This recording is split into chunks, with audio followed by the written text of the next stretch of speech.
Hi guys, welcome to Cooking Matters for Kids. My name is Ms. Nicole, as you can see on the board here, and we are doing tuna melts this week.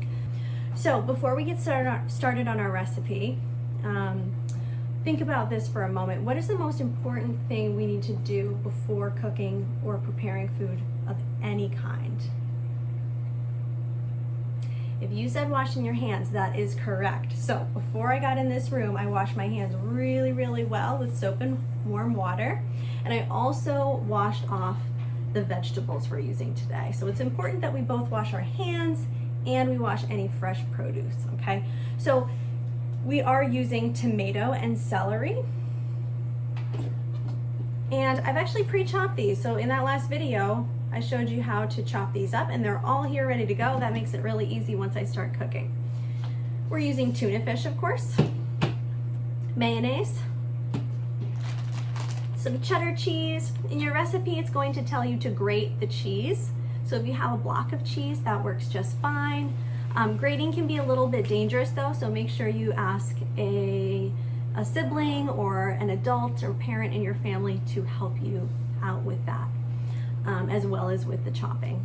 I then have my English muffin. I just took one out of the bag. These are whole wheat English muffins, as you can see here. I have some lemon juice.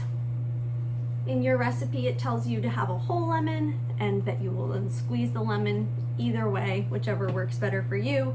We have pepper, some dill. This is an optional ingredient, and tarragon, which is also an optional ingredient. These are different spices. I'm going to add all three because I like a lot of flavor in my tuna melt. So let's get started.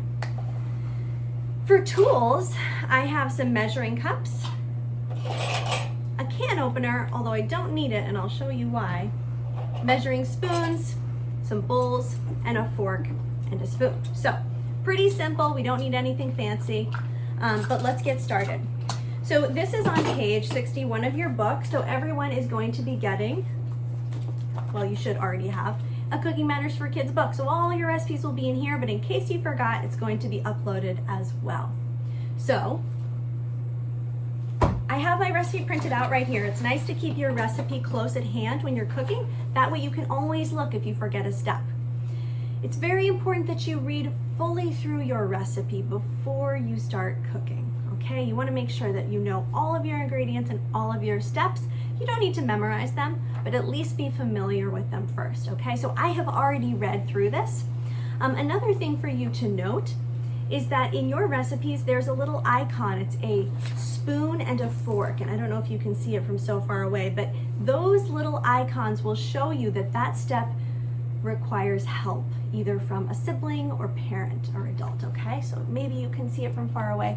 This first step here where it asks you to chop tells you you need some supervision.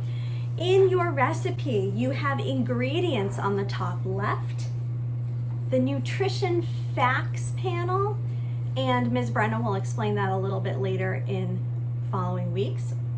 And then your directions, so what to do. It also gives you some chef's notes, so maybe there's a suggestion for an extra tip on how to make a recipe, or maybe it tells you an alternative way. Remember that in cooking, you can always be creative. If you don't have an ingredient, you could use something else, or you don't need to use all the ingredients sometimes. If you just don't have anything to put in there, or you don't like an ingredient, that's okay. Most of the time you can be flexible. So let's get started.